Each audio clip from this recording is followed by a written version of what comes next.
என் உயிரிலும் மேலான ஜோதிட ஆன்மீக பெருமக்கள் அனைவருக்கும் ராமநாதபுரத்திலிருந்து டாக்டர் ஆர் தனசேகரனின் அன்பான வணக்கங்கள். உலகெங்கும் இருந்து நமது யூடியூப் சேனலை பார்த்து கொண்டிருக்கக்கூடிய அனைத்து நண்பர்களுக்கும் அவருடைய இல்லங்களிலும் அன்பும் ஆனந்தமும் நிலைத்திருக்கட்டும். எப்போதுமே சந்தோஷமான மகிழ்ச்சியோடு உங்கள் வாழ்க்கை ஆரம்பமாகட்டும். இந்த அற்புதமான தருணத்தில் நம்ம என்ன பார்க்க போகிறோம்னா, ஒவ்வொரு வருஷமும் சிவராத்திரி அப்படிங்கிற ஒரு விஷயம் நமக்கு வருது. இந்த மகா சிவராத்திரியை நாம் எல்லாரும் கொண்டாடுறோம். எந்த ஊரில் இருந்தாலும் அவங்க குலதெய்வம் கோயிலுக்கு போயிடுறாங்க. அதை இப்போ மக்கள் கரெக்டாக ஃபாலோ பண்ணுறாங்க. சிவராத்திரினா என்ன? அதனுடைய நோக்கம் என்ன? ஏன் இந்த சிவராத்திரி விரதத்தை நாம் கடைபிடிக்கணும்? இதில் என்ன விஷயம் இருக்குது? இப்போது அதிகாலை நேரத்தில் நம்ம பிரம்ம முகூர்த்தத்தில் விளக்கு போட்டால் ரொம்ப நல்லது. நாம் நினச்சதெல்லாம் நடக்கும். இறைவன் நமக்கு வேண்டியதை அள்ளி கொடுத்துருவாரு. இந்த பிரபஞ்சத்தில் நம்ம என்ன கேட்குறோமோ அது கிடைக்கும். பிரபஞ்சம் கீழ் நோக்கி வரும் அமைதியான நேரத்தில் அப்படின்னு சொல்லி நம்ம எல்லாரும் சொல்லுவோம். அது எல்லாரும் ஒரு பரவலான விஷயம். இந்த விஷயம் அந்த சிவராத்திரி அன்னைக்கு மட்டும் அதிகமாக இருக்கான். அந்த சிவராத்திரி அன்றைய நாள் முழுவதும், அன்றைய இரவு முழுவதும் அந்த பிரபஞ்ச சக்தி நாம் எதை நோக்கி வேண்டுகிறோம், எதற்காக தவம் செய்கிறோம், என்ன வேண்டுமென கேட்கிறோம், அதுவெல்லாம் அப்படியே கிடைக்கும் என்கிறார்கள். இறை சக்தியும் பிரபஞ்ச சக்தியும் அதிகமாக வெளிப்படுகிறது. அதுதான் சிவராத்திரி சொல்கிறாங்க. அதனால தான் அதில் அளவுக்கு அதிகமாக எல்லா ஊர்ல இருந்தும் மக்கள் கடவுள் வழிபாட்டுக்காக அவங்கவுங்க குலதெய்வம் கோயிலுக்கு, அவர்கள் வணங்கக்கூடிய இஷ்ட தெய்வத்தினுடைய கோவிலுக்கு அங்கே போயிடுறாங்க. இதில் இவ்வளோ விஷயங்கள் இருக்குது. இந்த சிவராத்திரியில் நம்ம நிறைய விஷயத்தை பற்றி யோசிக்க வேண்டியிருக்கு. இரவு முழுவதும் நம்ம இந்த சிவராத்திரியை வழிபாடு செய்கிறதுல அவ்வளோ விஷயங்கள் நமக்கு காத்துட்ருக்கு. பொதுவாக சொல்லணும் அப்படின்னா, சிவராத்திரி அன்னைக்கு அதிகாலையில் எந்திரிச்சு நம்ம எப்பவுமே விளக்கேற்றுறோம்ல, அது மாதிரி 4 மணிக்கே விளக்கேற்றி சிவபெருமானை பற்றிய மந்திரங்கள் சொல்லி, அல்லது ஓம் நம சிவாயா அப்படிங்கிற மந்திரத்தையாவது சொல்லி, அல்லது அதற்குரிய பாடல்களை வீட்டில் ஒலிக்க விட்டு வழிபாடு செஞ்சோம் அப்படின்னா மிக பிரபலமான ஒரு சக்தி நமக்கு கிடைச்சிடும். அடுத்தபடியாக நம்ம என்ன யோசிக்கிறோம்னா, அன்றைய தினம் விரதம் இருப்பது நல்லது. நீங்கள் மற்ற நாள் நீங்கள் எப்படி வேணாலும் இருந்துருப்போங்க. சரி, எல்லாருமே விரதம் இருக்கணுமா அப்படின்னு இல்லை. உடம்பு ஆரோக்கியமாக இருக்கக்கூடியவர்கள் விரதமாக இருக்கலாம். மற்றவர்கள் எளிமையான உணவுகள் எடுத்துக்கலாம். பால் பழம் சாப்பிட, சுகர் இருக்குது, ப்ரெஷர் இருக்குது, அப்படி உடம்பு முடியாதவங்க, வயதானவர்கள்லாம் கட்டாயமாக விரதமாக இருக்கணும் இல்லை. அசைவம் சாப்பிடாமல் இருக்கணும். எளிமையான உணவுகளை சாப்பிட்டுக்கலாம். இது ரொம்ப சிறப்பு. சரி, இந்த எளிமையான உணவுகளை சாப்பிட்டு சிவபெருமானை வழிபாடு செய்கிற போது நீங்கள் எப்போவுமே சொல்லுங்க, வயிறு நிறைய சாப்பிட்டா உடம்பு மந்தமாயிரும், மந்த புத்தி வந்துடும். பசியோடு இருந்தால் தான் தூக்கம் வராது இல்லையா? அப்போது பசியோடு இருந்து அந்த சிவபெருமானுடைய மந்திரத்தை சொல்லுகிற போது, அந்த சிவனுடைய மந்திரம் மட்டுமே நம்மோடு ஒலிக்கிற போது நம் மனசும் செயல்பாடும் ஒருங்கிணைந்து செயல்படுகிறது. இப்போ இதற்கு ஒரு விளக்கத்தை கூட நம்ம சொல்லலாம். ஒரு அற்புதமான சில விஷயங்கள்லாம் அதில் இருக்கு. ஒரே ஒரு விஷயம், இந்த சிவபெருமானுக்கான சிவனுடைய விஷயத்தை தெரிந்து கொள்வதற்காக இந்த சிவராத்திரியினுடைய முக்கியமான நோக்கம் எங்கிருக்கிறது அப்படின்னு நம்ம பார்த்தோம்னா, இது அடிக்கடி நம்ம சொல்லக்கூடிய, பெரியவர் சொல்லியிருக்கக்கூடிய, ஏற்கனவே நாம் கேட்டிருக்கக்கூடிய கதைகள் தான் அதெல்லாம்.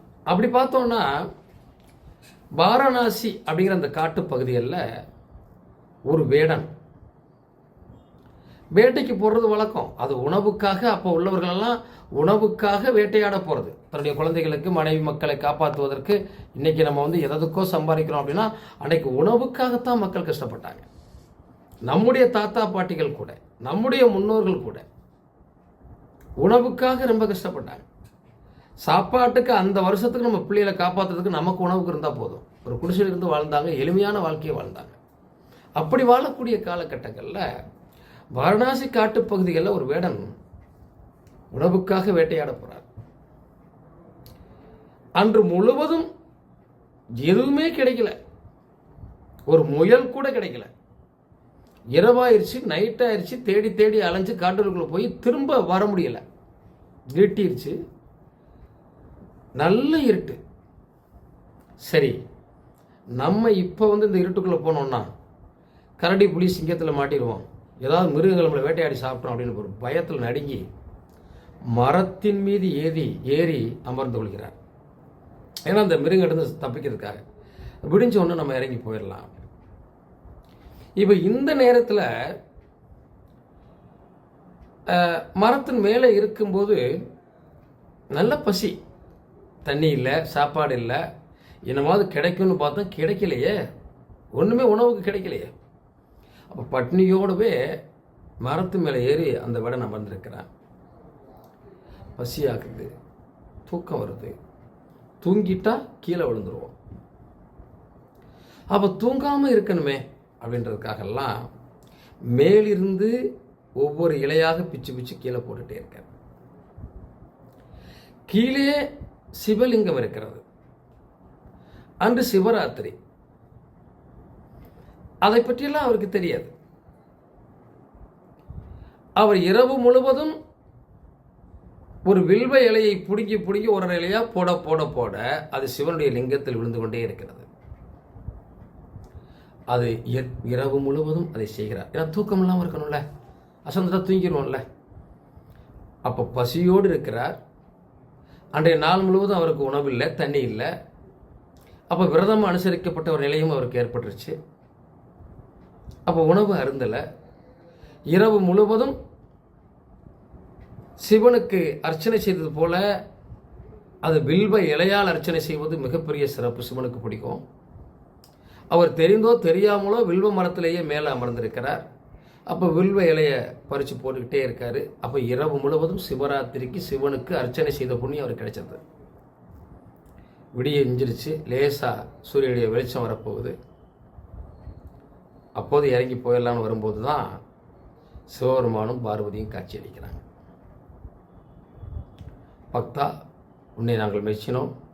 தெரிந்தோ தெரியாமலோ நீ விடிய விடிய இந்த லிங்கத்திற்கு பூஜை செய்ததால் உனக்கும் உன்னுடைய குடும்ப வாரிசுகளுக்கும் முக்தி தருகிறோம் அப்படின்னு சொல்லி அவர்களுக்கு எல்லா பாவங்களிலிருந்து விமோசனத்தை கொடுத்து செல்கிறார் சிவபெருமான். இந்த சிவனுடைய அந்த சிவன் பக்திக்கு, அர்ச்சனைக்கு, ஆராதனைக்கு மயங்கக்கூடியவர். அதனால தான் கோவில்களில் போய் நம்ம அபிஷேகம் பண்ணணும், அலங்காரம் பண்ணணும்னு சொல்கிறோம். பக்தனுடைய விஷயத்தை மிகப்பெரிய சோதனையோடு கண்காணிக்கக்கூடிய தன்மையில் உள்ளவர் சிவபெருமான். அன்றைய நாள் அவருக்கும் பார்வதிக்கும் திருமணம் நடந்தது என்று கூட சொல்லப்படுகிறது ஒரு சில விஷயங்கள்.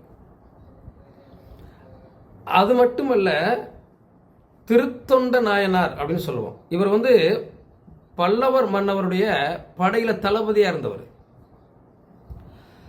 அவர் அந்த படை தளபதியாக இருந்ததை விட சிவன் அடியார்களுக்கு உணவு கொடுப்பதில் ரொம்ப சிறப்பாக இருந்தார். பார்த்து பார்த்து தேடி தேடி அவர்களுக்கு உணவு கொடுப்பார். அப்போ அன்னைக்கு அவர் ஒரு சிவ தொண்டரை கூட்டிகிட்டு வீட்டில் சாப்பாடு எடுக்க வர்றார். அப்போ அந்த சிவ தொண்டர் யார் என்ன கேட்டாலும் கொடுத்துருவார். அவருக்கு என்ன கேட்குறத செஞ்சிருவார், மனம் கோணாமல். அப்போ அந்த சிவபெருமானை அழைச்சிட்டு அந்த சிவ தொண்டரை அமர வைத்து அவருக்கு உணவளிக்கணும்னு கேட்கும்போது உங்களுக்கு என்ன சமைக்கணும்னு கேட்டால் அவர் சொல்கிறார், ஒரு வீட்டில் ஒரு பையனாக தான் இருக்கணும், அந்த பையனை சமைச்சு எனக்கு உணவாக கொடு. எவ்வளோ பெரிய கடுமையான விஷயம் பாருங்க. யார் செய்வாத? மனதை இறுக்கி கொண்டு தன்னுடைய பாதை ஒன்றுதான், சிவ தொண்டர்களுக்கு, சிவன் அடியார்களுக்கு தொண்டு செய்வதுதான் என்னுடைய கடமை. அந்த தவறை செய்தார்கள். சாப்பிட அமர்ந்திருக்காங்க. நீயும் உன் மனைவி அமருங்கள், உன் மகனை கூப்பிடு அப்படிங்கிறார். கணவனும் மனைவியும் எதையும் சலிக்காதது போல காட்டிக்கொள்ளாமல் இருக்கிறார். அவன் வெளியில் போயிட்டான், சாமி நீங்கள் சாப்பிடுங்க அப்படின்னு சொல்லி இந்த திருத்தொண்ட நாயனார் சொல்கிறார். இல்லை, உன் மகனையும் கூப்பிடு. அப்போது மனைவியை விட்டு தெருவில் போய் நின்று உன்னுடைய மகனுடைய பெயரை சொல்லி கூப்பிடு அப்படின்னு சொல்கிறாங்க. அப்போது தான் சொல்கிறாங்க, வாசலில் போய் நின்று மகனுடைய பெயர் சீராளன். சீராளா இங்கு வா, உன்னை சாமி அழைக்கிறார் அப்படின்னாங்க. அவன் பள்ளிக்கூடத்துக்கு போயிட்டு வர்ற மாதிரி அந்த பையன் அங்கேருந்து கொடுத்து ஓடி வரும். எப்படி இருக்கும்? தாயை கட்டி அணைத்து கொள்கிறான். அப்படியே ஆச்சரியத்தில் இந்த கணவன் மனைவி உறைந்து போறாங்க. சிவனுடைய செயல் எப்படிப்பட்டது? அப்படி வரலாறு சொல்லிக்கொண்டே இருக்கலாம். உறைந்து போறாங்க. இங்க வந்து பார்த்தா சிவன் காட்சி தருகிறார். மகனே, நீ சிவ தொண்டர்களுக்கு செய்யக்கூடிய தொண்டு மிகப்பெரியது. இன்னும் உன்னை சோதிக்கவே வந்தோம். இதைவிட ஒரு பெரும் தொண்டு செய்ய இவ்வுலகில் ஆள் இல்லை என்று கட்டி அணைத்துக் கொண்ட சிவபெருமான் அவர்களுக்கு முக்தியும் மோட்சமும் அளித்து அவர்கள் எல்லா பிரச்சனையும் அவர்கள் விடுதலை பெற செய்தார். இப்படி சிவனுடைய லீலைகளை சொல்லிக்கிட்டே இருக்கலாம். ஆயிரக்கணக்கில் லட்சக்கணக்கில் அப்படி லீலைகள் சொல்லலாம். இந்த அளவிற்கு யாராவது ஒரு சிவ தொண்டருக்கு, சிவன் அடியாருக்கு அந்த சிவராத்திரி அன்று உணவு கொடுப்பது சிறப்பு. கடைசியா நீங்க எல்லாருமே எல்லா ஊர்லயும் இருக்கக்கூடிய அவங்க சொந்த குலதெய்வம் கோயிலுக்கு போவீங்க, எனக்கு தெரியும். நானும் என் குலதெய்வத்துக்கு போறேன். போங்க, குலதெய்வத்தை கும்பிடுங்கள். சிவன் கோவிலுக்கும் போங்க, சிவனையும் தரிசனம் செய்யுங்கள். சிவனடியார்களுக்கு உணவு கொடுங்க, அது ரொம்ப சிறப்பு. வில்வேலை அர்ச்சனை என்பது சிவனுக்கு மிகப்பெரிய சிறப்பு. அது போக சிவராத்திரி அன்று முழுவதும் முழித்திருப்பது நல்லதும் பாங்க நம்ம பெரியவங்க, அப்படிதானே? அது ஆண்டு முழுவதும் நாம் வணங்கிய அத்தனை பலனையும் கொடுத்துறோம். அன்றைய தினம் விழித்திருப்பது. அப்போ நிறைய சினிமா தேட்டர்லாம் அப்போ பார்த்தீங்கன்னா நிறைய விடிய விடிய படம் போடுவாங்க. தேட்டர் ஓடிட்டே இருக்கும், முடிச்சுட்டே இருக்கணுங்கிறக்காக. நம்மளால் முடிஞ்சா பிள்ளை குட்டிகளோட உட்காந்து வீட்டிலேயே சிவனுடைய பாடல்களை, சிவனுடைய கதைகளை பேசிக்கிட்டே பொழுது போக்கலாம். இப்போ பெரும்பாலும் 12 மணி ஆகிரும். அதுக்கப்புறம் 3-4 மணி நேரம் தானே ஓடிடும். இதுவும் மிகப்பெரியது. சரி, இந்த சிவராத்திரி முடிந்த பிறகு மறுநாள் விரதத்தை நீங்கள் முடிக்கணும் இல்லையா? அப்போதும் நீங்கள் என்ன செய்யணும்னா, யாருக்காவது தன்னால் முடிந்த உணவை தானம் கொடுக்கணும். அடுத்து பசுமாற்றுக்கு வாழைப்பழம் முடிஞ்ச அகத்திக்கீரை கொடுக்கலாம், இல்லைன்னா கூட வாழைப்பழம் பச்சரிசி வெல்லம் கலந்து கொடுத்துட்டு இந்த விரதத்தை முடிக்கலாம். ரொம்ப எளிமையானது, இனிமையானது, நம் வாழ்வாதாரத்தை உயர்த்தக்கூடியது, பொருளாதாரத்தில் உயர்ந்த நிலைக்கு கொண்டு செல்வது. ஏன், நம்முடைய செயல்பாடு, திட்டம், பொருளாதாரம், வாழ்க்கையில் மிகப்பெரிய வளர்ச்சியடைய வரக்கூடிய சிவராத்திரி அன்று கண்டிப்பாக நீங்கள் இதெல்லாம் கடைபிடிங்க. குலதெய்வ கோயிலுக்கும் போயிட்டு வாங்க. ஏன்னா எல்லாருமே இந்த சிவராத்திரி அன்னைக்கு எங்கிருந்தாலும் குலதெய்வம் கோயிலுக்கு வந்துடுறாங்க. அதனால் என்னுடைய குலதெய்வம் காளி கருப்பையா கண்ணாயிரமூர்த்தி ஐயனார், அவருடைய அருளும் உங்கள் அனைவருடைய குலதெய்வத்தினுடைய அருளையும் நினைத்துக் கொள்ளுங்கள். அனைவருடைய அருளும் உங்களுக்கும் எனக்கும், ஏன் என் குடும்பத்திற்கும் உங்கள் குடும்பத்திற்கும், ஏன் இந்த உலகத்திற்கே நல்லாசி வழங்கட்டும். இதை பார்த்து கொண்டிருக்கக்கூடிய நேயர்கள் அனைவருக்கும் சிவபெருமானுடைய அருளும், பார்வதி தேவினுடைய அருளும், ஏன் மும்மூர்த்திகளினுடைய அருளும், ஏன் இந்த உலகில் இருக்கக்கூடிய அத்தனை பிரபஞ்சத்தினுடைய ஆசீர்வாதங்களும் உங்கள் குலதெய்வம், என்னுடைய குலதெய்வம் எல்லோருக்கும் ஆசி வழங்கட்டும். இந்த உலகம் அமைதியாக இருக்க, உலக மக்கள் அமைதியாக இருக்க, ஏன் எல்லா சர்வ உயிரினங்களும் மகிழ்ச்சியாக வாழ இந்த பிரபஞ்சமும் இந்த இறையர்களும் நம் அனைவருக்கும் வழிவகுக்கட்டும், நல்லாசி வழங்கட்டும். வாழ்த்துக்கள். வாழ்க வளமுடன். நன்றி.